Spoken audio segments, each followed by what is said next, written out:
Сәлем достар, бүгін қытырлақ вафли дайындайтын боламыз. Міндетті түрде видеоны соңына дейін көріңіздер, менімен бірге жасаңыздар. Рецепт описаниеде. Ендеше бастайық.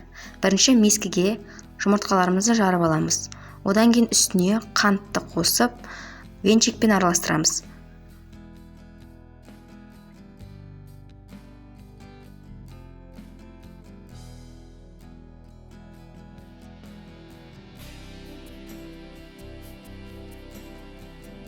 Одан кейін үстіне ерітілген сары майды саламыз.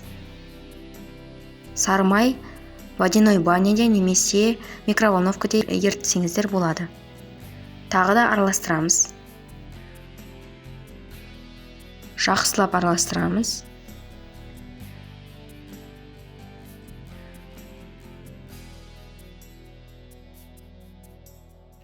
Енді ұнды ситадан өткізіп, 2-3-ке бөліп саламыз ұнымызды.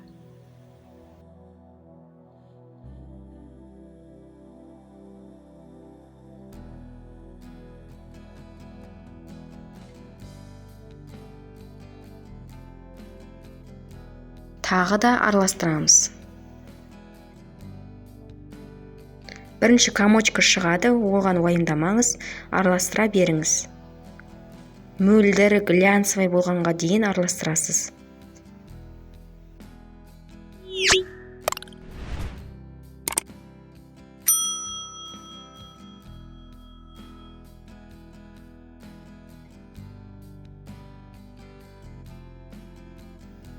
Міне осындай болу қажет.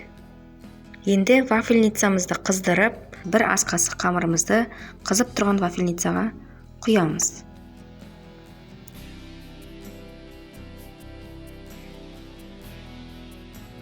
Және бетін жауып, осылай пісіріп аламыз.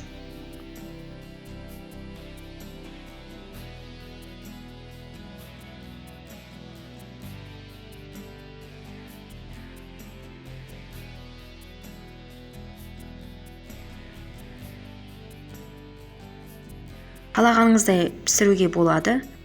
Осылай қызарады, түсіресіз. Умай тұрғанда бастау керек. Ыстық күйінде осылай рожокқа айналдырып аласыз. Сонда пішіні сақталады. Видеодағыдай пісіріп аламыз.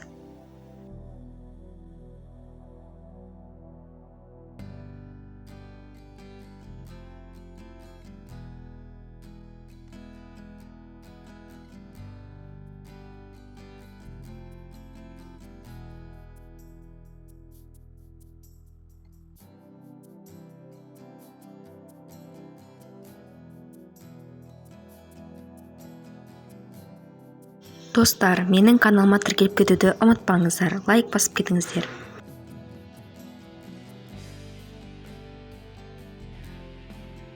Міне өте дәмді, қытырлақ вафлилеріміз дайын. Міндетті түрде жазып көріңіздер, ас болсын.